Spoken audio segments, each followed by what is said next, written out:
Early church history, 19. Arian kingdoms from Ulfilas to Clovis. Real typical household names there that everybody's heard of before, right? Just kidding. So who is Ulfilas the missionary? He lived in the 4th century from 311 to 383. In the year 340, subordinationists ordained him as a bishop and sent him to the Goths to preach to the Goths. We haven't talked much about the barbarians or even the word barbarian so far. And so a couple things about it. One, the word probably comes from making fun of the way their language sounds. Burr, burr, burr, burr, burr, burr, burr. Barbarian, right? The people in the Roman Empire, they spoke Latin in the West, and they spoke Greek in the East. The so-called barbarians are Germanic tribes who live in the North. And there were natural barriers between the Roman Empire and these northern kingdoms, namely the Rhine River and the Danube River. And if you look at a map, you can see these as the boundaries of the Roman Empire. Now, the interesting thing about Ulfilas is that it seems like nobody else had the idea before him, hey, let's go preach Christ to these people. And so it's pretty exciting to see somebody take up the mantle and do this. And Ulfilas was no slouch. He knew Greek, he knew Latin, and he knew Gothic. He lived among the Goths. He went to live with them from 341 to 347. I've got a little map here for you to show you what I'm talking about. In this map, the purple is the Roman Empire, and the Goths among whom Ulfilas works are the Visigoths up here. Okay? So he just has to go a little bit north. This is the capital right here, Constantinople. Rome's over here. Rome at this point is still somewhat relevant, but by the 340s, it's starting to diminish because Constantine had already moved the base of power to Constantinople. So Ulfilas, he starts to live among the Visigoths. He actually comes up with an alphabet for them because their language was not written. It was spoken only. And so he invents the Gothic alphabet. And when he did it, he dyed his hair black and he painted his fingernails black. No, I'm just kidding. That's a trend from the 90s, the Goths. Totally unrelated.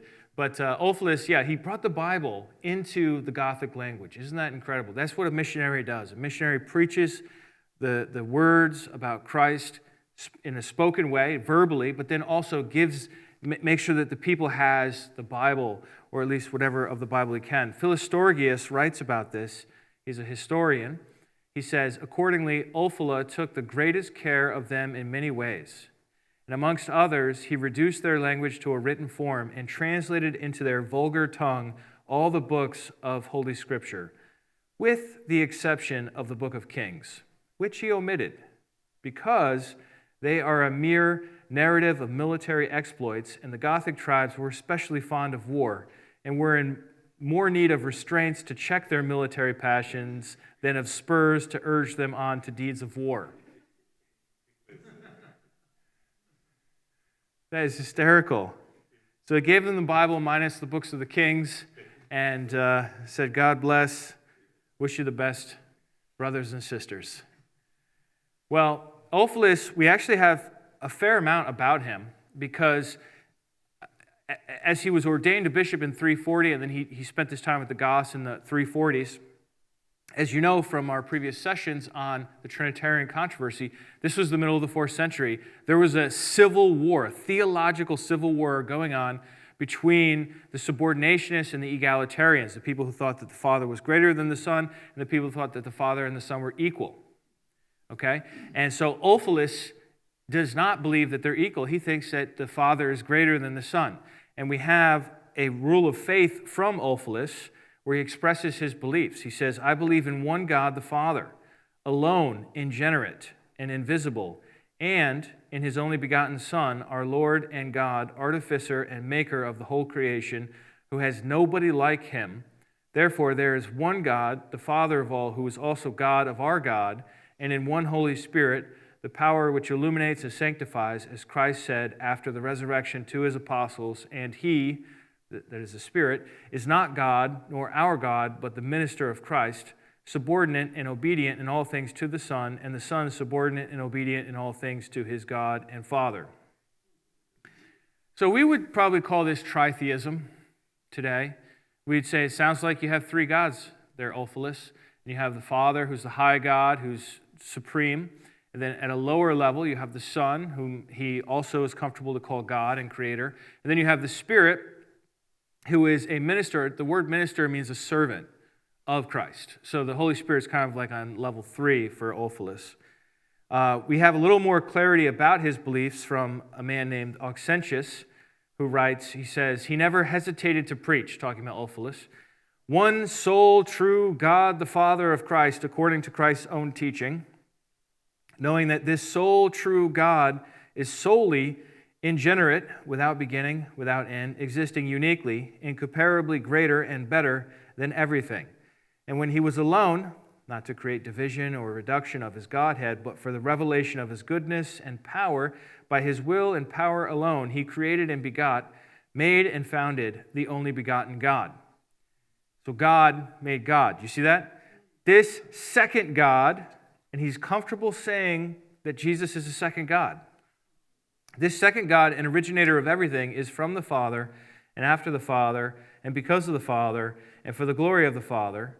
He despised and trampled upon the hateful, Ulfilas, despised and trampled upon the hateful and execrable, evil and perverse creed of the Homoousians as a devilish invention and doctrine of demons. Through his sermons and his writings, he showed that there is a difference of deity between the Father and the Son, between the ingenerate and the only begotten God, and that the Father is the creator of the whole creator, but the Son the creator of the whole creation. And the Father is God of the Lord, but the Son the God of the whole of creation. You can hear the antagonism. So, and we would expect that. Anyone writing about this subject in the middle of the 4th century is going to be antagonistic. If you read Athanasius, he is nothing but mean to everyone all the time that he disagrees with. And of course, he's nice to the people on his own team, more or less. But Ulfilas is kind of got this confidence to him as well, that he thinks this is the right way to do it, and this is the faith he spreads to the Goths. This Arian Christianity, or subordinationist Christianity, eventually spreads to all of the barbarian tribes.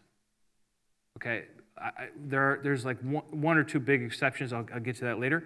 But before I talk about the barbarian tribes, the Gothic tribes and the Burgundians and the Lombards and all the other guys, we have to talk about the Huns. The Huns were a nomadic confederation of Mongolian tribes.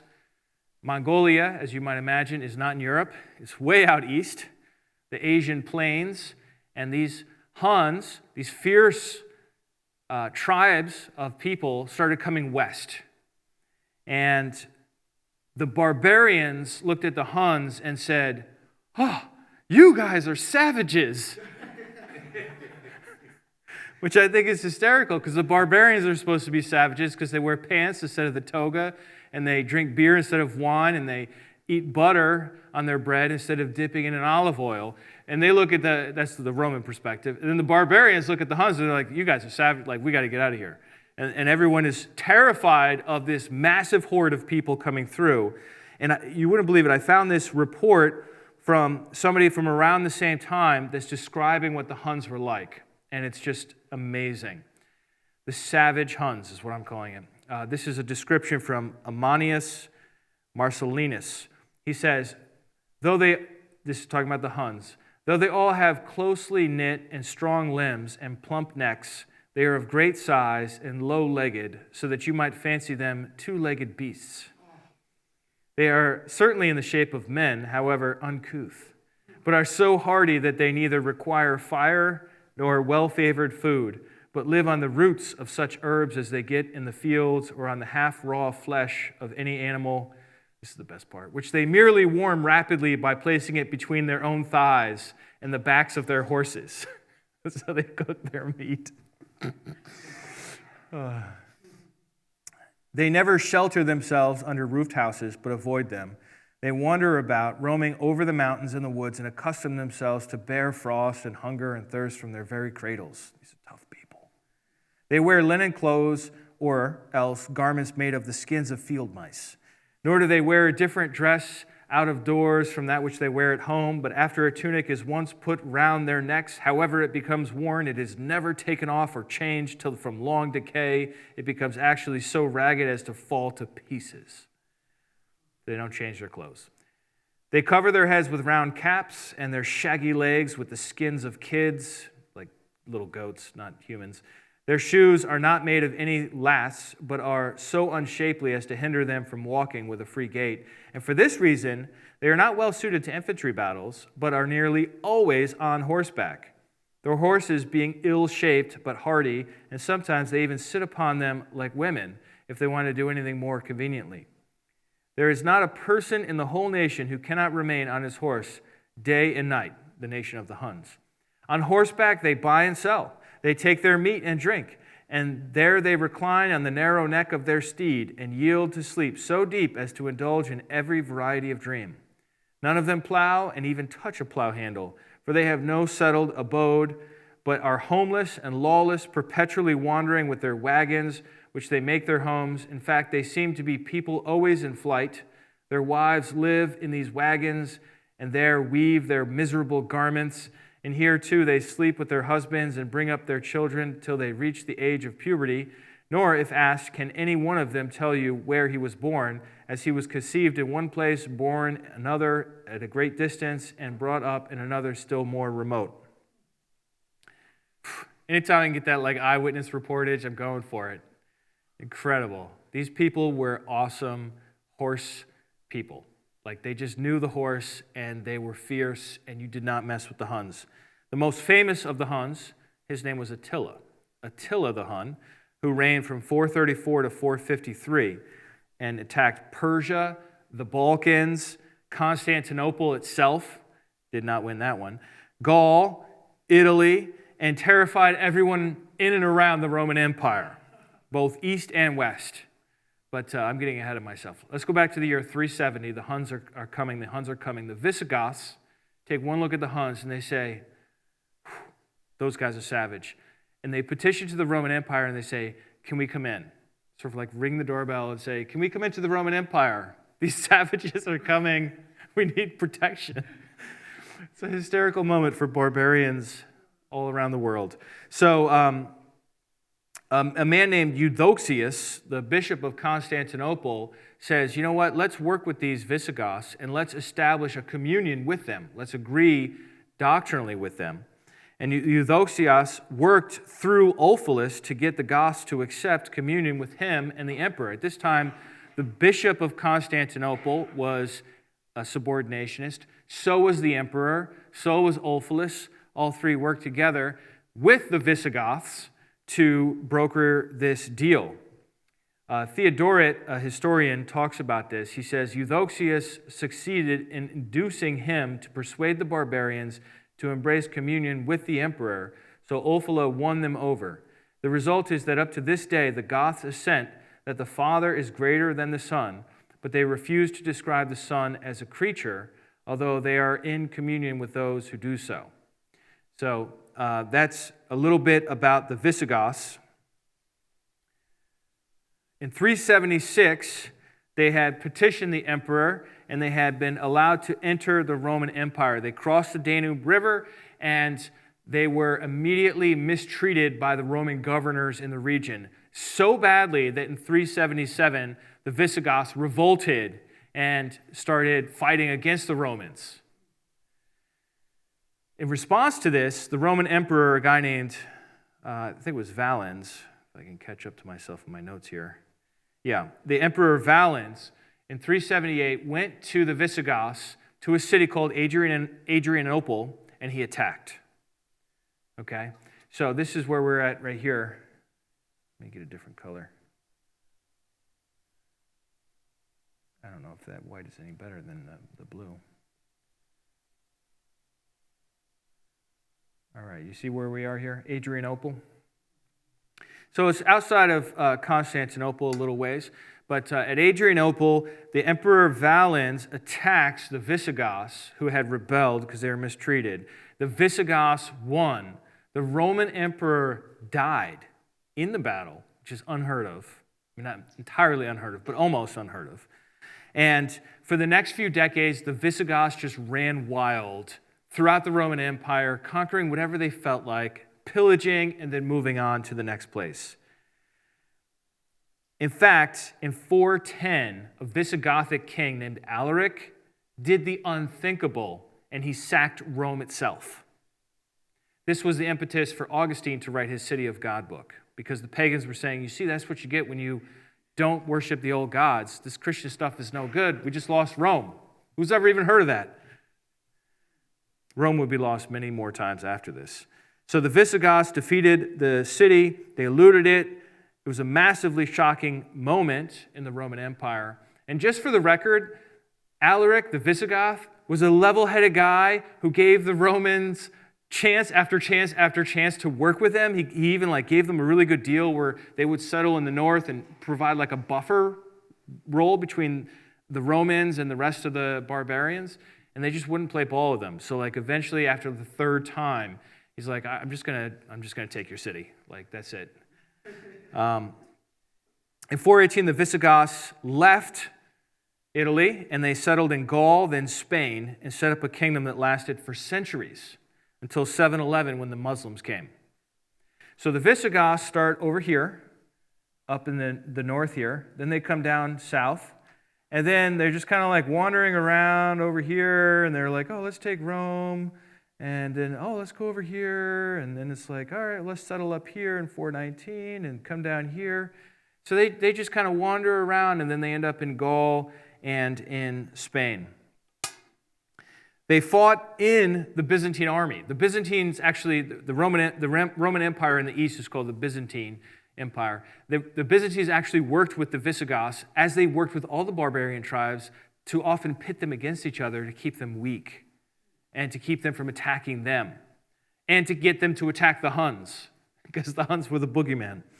So they would sometimes provide soldiers for the Byzantine Empire, and they were actually tolerated at least until the time of Leo I.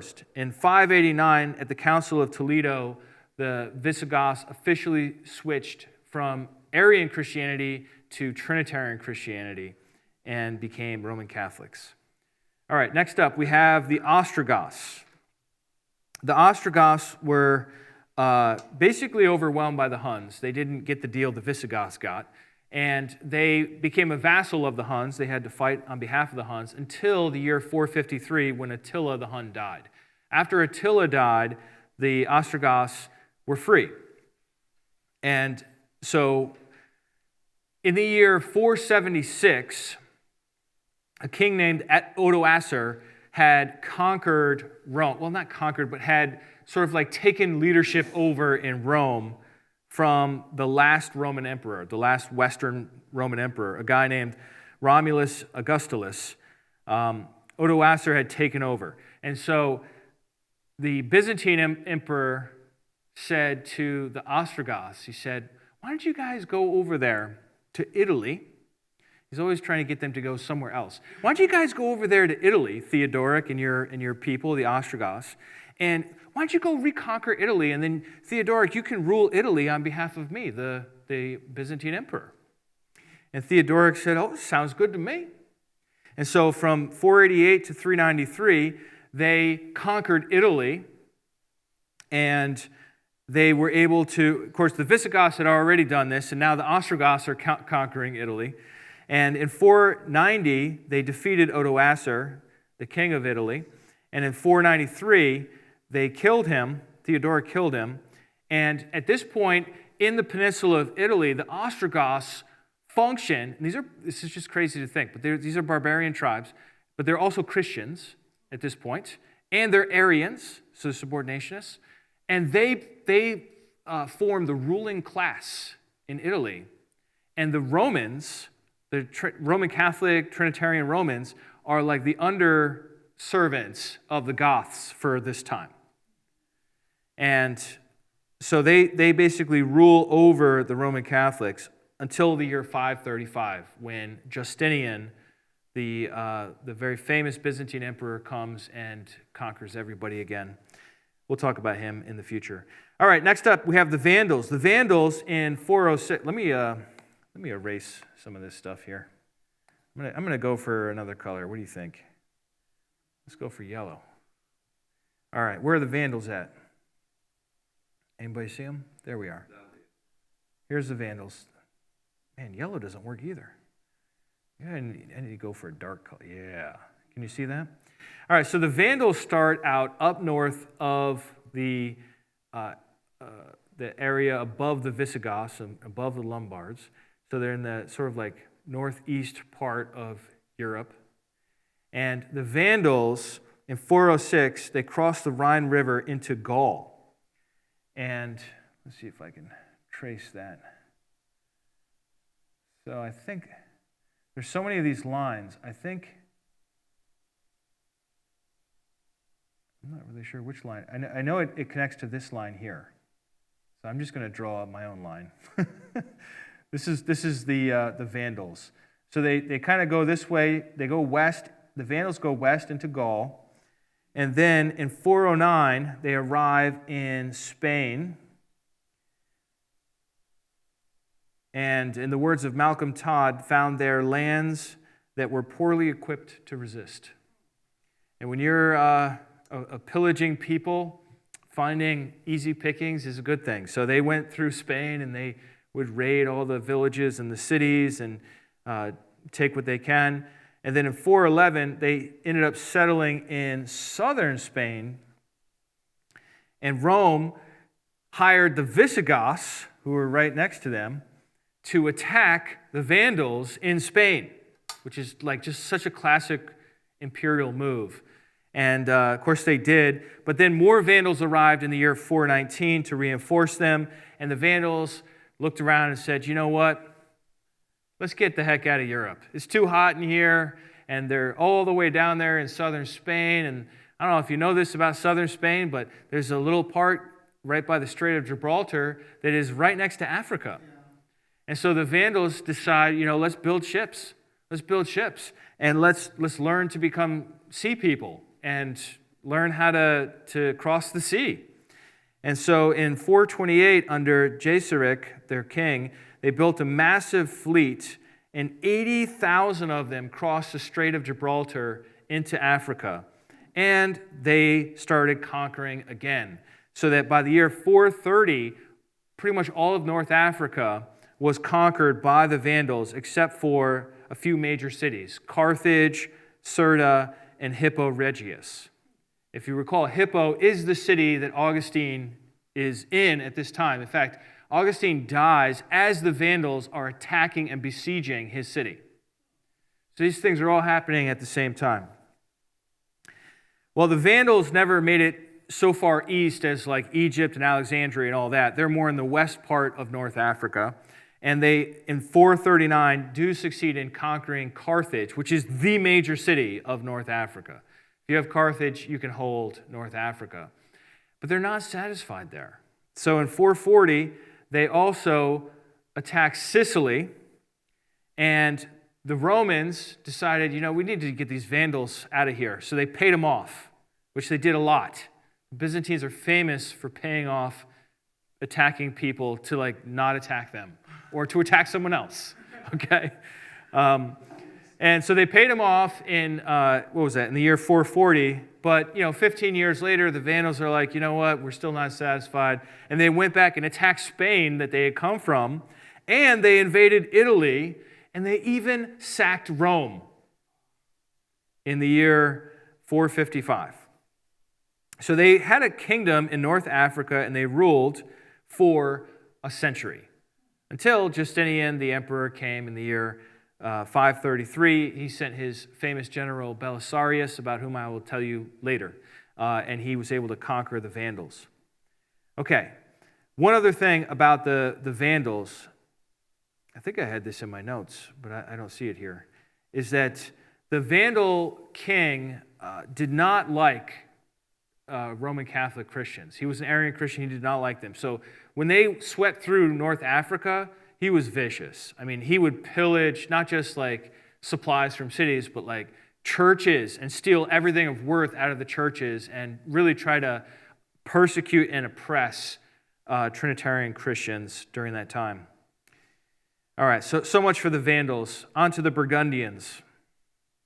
Has anyone here of Burgundian origins? Who knows, right? Here are the Burgundians. They're just next to the Vandals, aren't they? The Burgundians are kind of a smaller tribe, and in the early 5th century, they became Arian Christians. In 435, a man named Gondahar led the Burgundians in search for new territory. In 436, they managed somehow to get surrounded by the Huns, and the Huns slaughtered 20,000 of them at once in a big military defeat. But they weren't destroyed. There were more than that many Burgundians around, so they continued migrating as one does when a horde of Huns is coming through, and they keep moving. And in 430 or 443, they receive the status from the Romans of a confederate, of an official ally of the empire. And they start fighting on behalf of the Romans, and they fight the Huns. In 451, they fought against Attila the Hun, and in 456, they fought the Suebi in Spain on behalf of Rome. And so they would, in this battle in Spain, they would go and they do this battle on behalf of Rome, and then they're on their way back, and they're just like, you know what, this land over here looks pretty good. Might as well just move all there. And so they end up moving to a territory in eastern Gaul. So you can see how they migrate west and then south. On their way back, they take this territory. In 470, they took the city of Lyon, which is in modern-day France. That's what ancient Gaul is.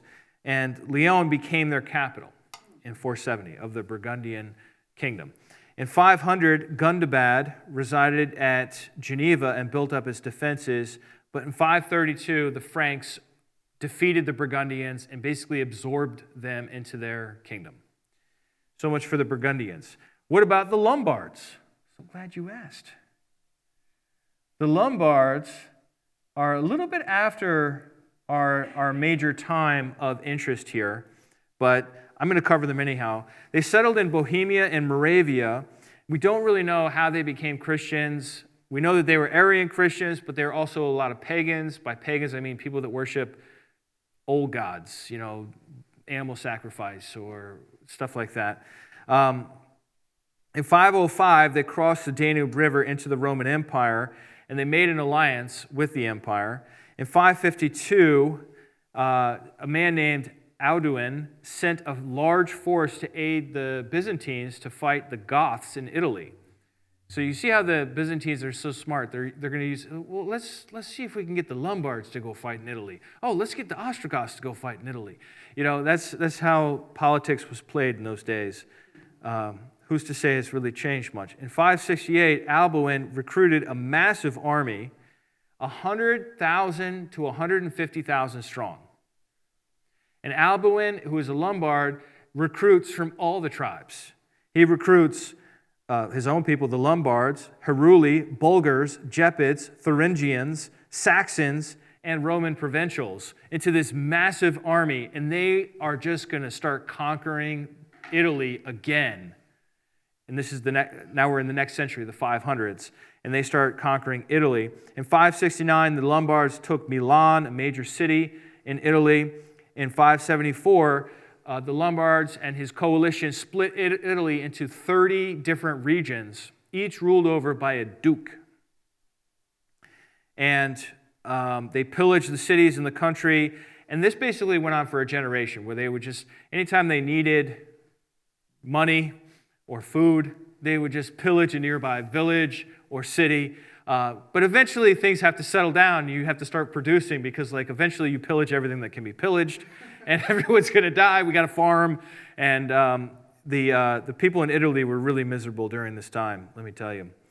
Eventually, they organized themselves under Agilulf, who reigned from 590 to 616. He was an Arian, but his son, I'm going to try to pronounce this, Adelold, was baptized a Catholic because his wife was Catholic.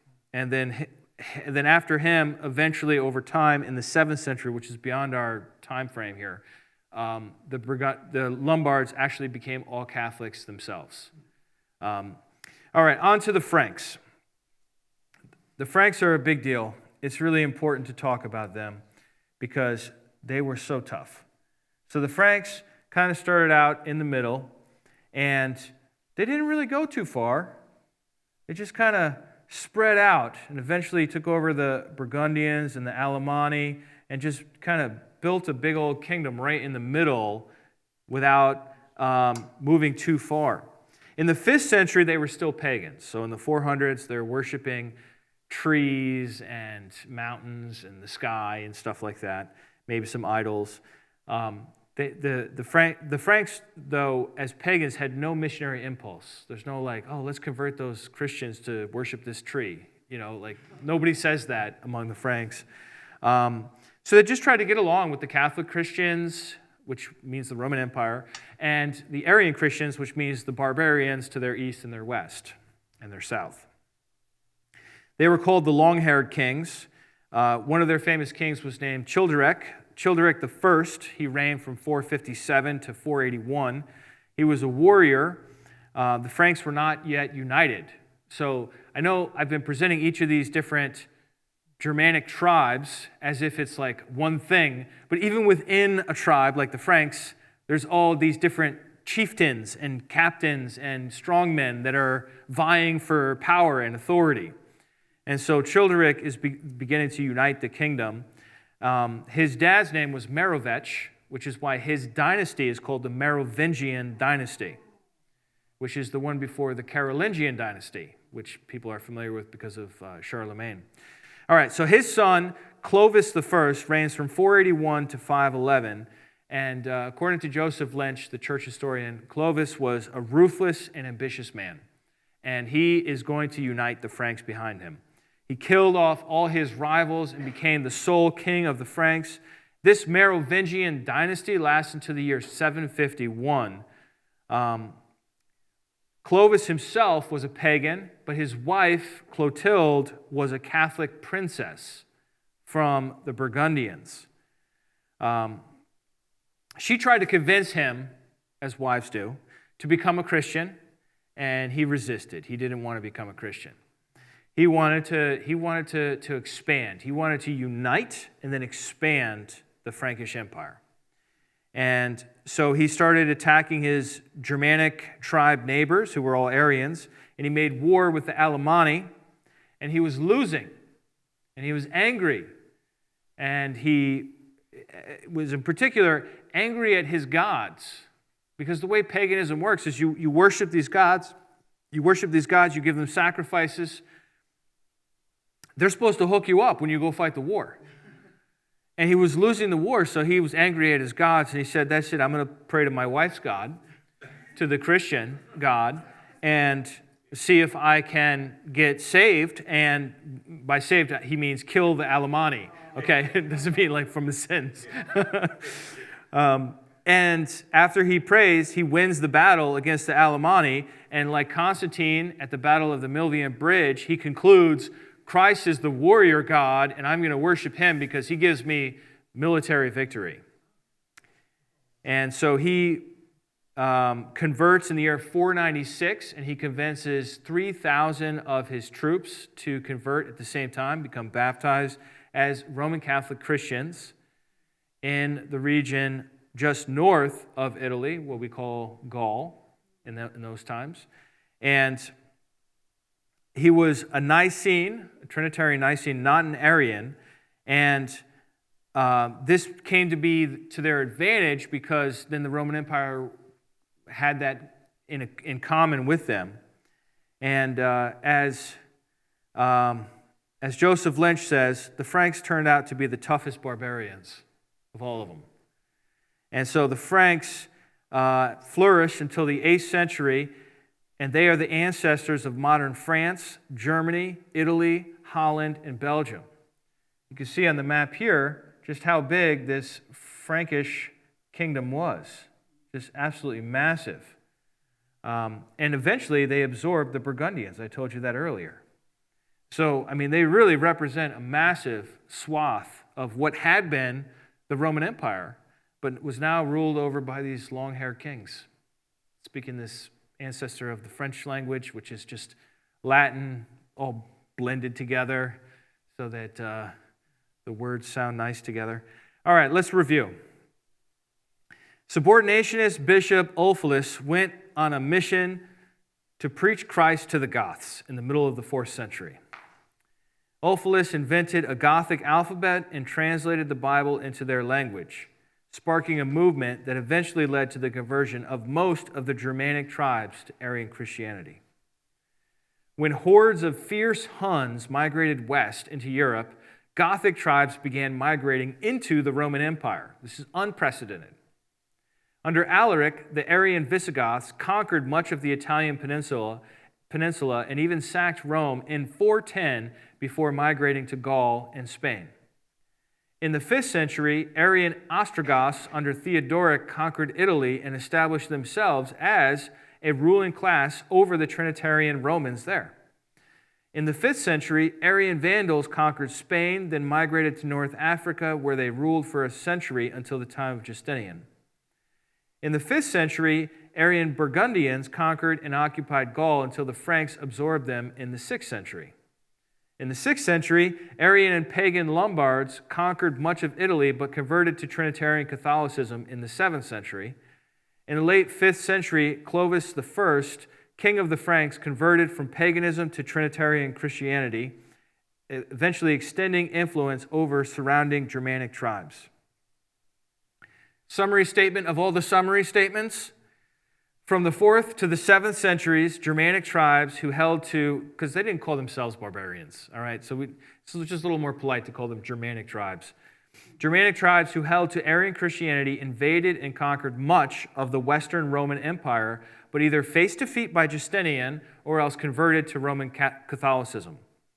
So that's the story of the barbarian kingdoms, also called the Aryan kingdoms, or if you want to be a little more PC, the Germanic kingdoms, and how they eventually basically conquered the Roman Empire, which is just a staggering thought.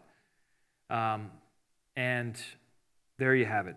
Next time, we'll shift our focus to the south of the Roman Empire, to Africa, and to the east, look at Persia and India and China, and look at global Christianity outside of Europe, and basically leave the Mediterranean world for a little bit. And we'll look at that in our next episode as we continue through our journey of early church history.